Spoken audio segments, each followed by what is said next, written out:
तो पहिला प्रश्न आहे स्नेहा यांच्याकडून. पुण्यातले?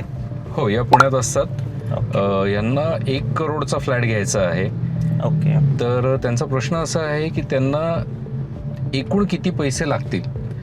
मग 1 करोडचा फ्लॅट घेण्यासाठी आपल्या हातामध्ये किती डाऊन पेमेंट, टॅक्सेशन आणि हे सगळं कन्सिडर करता किती पैसे हातात असायला हवेत. ओके, म्हणजे लोन आणि सगळं मिळून सर्व मिळून. तर ॲक्च्युली तसं बघितलं ना तर लोनचा जो रूल आहे की बँक ॲटलिस्ट तुमच्याकडून 20% तरी डाऊन पेमेंट एक्सपेक्ट करते.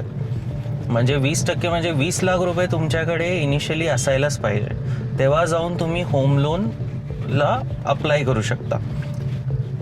पण प्रशांत, याच्यामध्ये एक प्रश्न असा पण आहे की काही बँक्स, आता SBI सारखी बँक आहे जी 20% डाऊन पेमेंट एक्सपेक्ट करते, पण काही बँक याच्यामध्ये 10%, 5% असंही कन्सिडर करतात. राईट. त्याचा कॅल्क्युलेशन ग्लिच जो आहे तो आपण जरा एक्सप्लेन करूयात. सो काही बँक्स आपला सिबिल आणि याच्या अकॉर्डिंगली थोडं डाऊन पेमेंटमध्ये ॲडजस्टमेंट्स करून देतात. त्याच्यामुळे काही ठिकाणी कॅल्क्युलेशन्स वेगवेगळे पकडले जातात. म्हणजे काही बँक्स आहेत की ज्या टोटल पॅकेज व्हॅल्यूच्या 80% लोन देतात. पॅकेज व्हॅल्यूच्या 80% जर तुम्ही कन्सिडर केलं तर आज समजा तुम्ही अंडर कन्स्ट्रक्शन फ्लॅट घेताय, त्याच्यामध्ये तुम्हाला 5% GST आहे, 7% स्टॅम्प ड्युटी आहे, त्याच्यानंतर तुमचे पार्किंगची कॉस्ट आहे. या सगळ्या कॉस्ट कन्सिडर करून प्लस ॲग्रीमेंट व्हॅल्यू हे सगळं कन्सिडर करून त्या व्हॅल्यूच्या 80% असं जेव्हा डाऊन पेमेंट होतं तर आपला 20% डाऊन पेमेंट, मग 20%च डाऊन पेमेंट होतं इव्हेंच्युअली आणि 80% लोन. 80% लोन होतं पण पॅकेज व्हॅल्यूच्या. त्या केसमध्ये स्टॅम्प ड्युटी आणि याची जर अमाऊंट आपण मायनस केली, म्हणजे 7% प्लस 5% हे जर समजा आपण त्यातनं हे केले तर आपले 12% हे टॅक्सेसची अमाऊंट पण त्यातनं वजा झाली तर आपला 8% डाऊन पेमेंट बँकेला करावं लागेल ॲग्रीमेंट व्हॅल्यूच्या अकॉर्डिंगली. आता स्टॅम्प ड्युटीचं कसं आहे की stamp duty is 7% on agreement value. Right. आणि ॲग्रीमेंट व्हॅल्यू म्हणजे काय आहे की आपल्या प्रॉपर्टीची व्हॅल्यू जी ठरते, म्हणजे जे बिल्डर तुम्हाला विकतोय, कारण त्याच्यावरती आपण गव्हर्नमेंटचे चार्जेस देणार आहोत. ॲब्सोल्युटली. आणि GST काय आहे ना, GST ॲक्च्युली 2 सेगमेंटमध्ये डिवायडेड आहे, अफोर्डेबल हाऊसिंग आणि जे अफोर्डेबल हाऊसिंगच्या वरती आहेत. म्हणजे 45 लाख जर का आपली ॲग्रीमेंट व्हॅल्यू असेल तर तुमचा GST 1% येतो, आणि 45 लाखाच्या वर असेल तुमची agreement value then it's 5%. Right. आता याच्यामध्ये आपण जर पॅरामीटर वाईज जर चेक केलं तर आता SBI सारखी जर समजा बँक आहे तर SBI आपल्याला 20% ॲग्रीमेंट व्हॅल्यूच्या डाऊन पेमेंट, 80% लोन हे ते प्रोव्हाइड करतात. पण त्या केसमध्ये स्टॅम्प ड्युटी, GST हे त्या लोन व्हॅल्यूमध्ये कन्सिडर केलं जात नाही.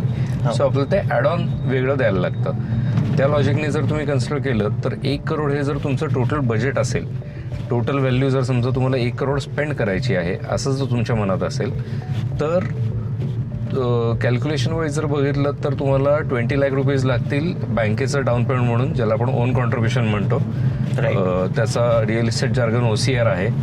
सो OCR आपल्याला 20% लागतो. त्याच्यानंतर स्टॅम्प ड्युटी 7% आपल्याला लागेल पुणे सिटीमध्ये. ग्रामीणच्या अंडर जर समजा असेल तर PMRDA जर असेल तर त्याला 6% रूल आहे, म्हणजे 1% लिबर्टी त्यात मिळते. आणि अंडर कन्स्ट्रक्शन जर असेल तर 5% GST लागेल. जर अंडर कन्स्ट्रक्शन नसेल तर मग आपल्याला GST OC नंतर व्यवहार झालेला असतो. हो. तर या 2 गोष्टी तुम्ही ॲक्च्युली कन्सिडर करायला पाहिजेत. म्हणजे मोठी तुम्ही बघा, तुमच्याकडे 25 लाख रुपये असायला पाहिजे 1 करोडचा फ्लॅट घेत असाल तर. बरोबर. ते नसेल तर तुम्ही करू शकता ट्राय कुठल्या बँकेकडून जी bank at least 90% of the down payment, म्हणजे 90% ऑफ ॲग्रीमेंट व्हॅल्यू लोन करत असेल तर तुम्ही त्याच्याकडून ट्राय करू शकता. तिथे मल्टिपल रिअल इस्टेटमध्ये बँकिंग प्रोडक्ट सुद्धा मल्टिपल आहेत. हो. होम लोनच्या फॉर्मॅटमध्ये आपण जर बघितलं तर त्याचा एक वेगळाच एपिसोड होईल. एक्झॅक्टली, त्याचा वेगळा एपिसोड करणे एवढं पोटेन्शियल आहे. हो, होम लोनचा एक सेपरेट आपण पॉडकास्ट घेऊ. राईट. सो एक मुद्दा राहिला आपण बोलताना की लोन प्रोसेसिंग आणि इन्शुरन्स आणि लिगल हा जो पार्ट आहे, या पार्टसाठी जर पण आपल्याला काही रिझर्व्ह ठेवायला लागतात. हो. म्हणजे अगदी ढोबळ कॅल्क्युलेशनला जेव्हा आपण जातो, म्हणजे परफेक्ट कॅल्क्युलेशनला आपण समजा करायचं म्हटलं की 1 करोडच्या घराला 20 लाख रुपये डाऊन पेमेंट आणि 80 लाख रुपये लोन, आणि संपलं म्हणजे असं नाही. Hidden charges. त्याच्या बरोबर जे आलेड गोष्टी आहेत म्हणजे सोसायटीचे चार्जेस आहेत, त्यानंतर तुम्हाला लोन प्रोसेसिंगचे Legal चार्जेस आहेत, charges. लिगल आहे, इन्शुरन्स आहे, Mortgage. मॉर्गेजचे चार्जेस आहेत, हे इव्हेंच्युअली तुम्हाला खिशातनं पे करणं आहेच आहे. So म्हणजे ते त्यासाठी- मोठा मोठी 50-60 हजार आपण पकडून चालू की तो वरच्या लेवलला आपल्याला कॉस्ट नाही. येईल. चलो आता Okay. पुढच्या प्रश्नावर आपण जाऊयात. So next question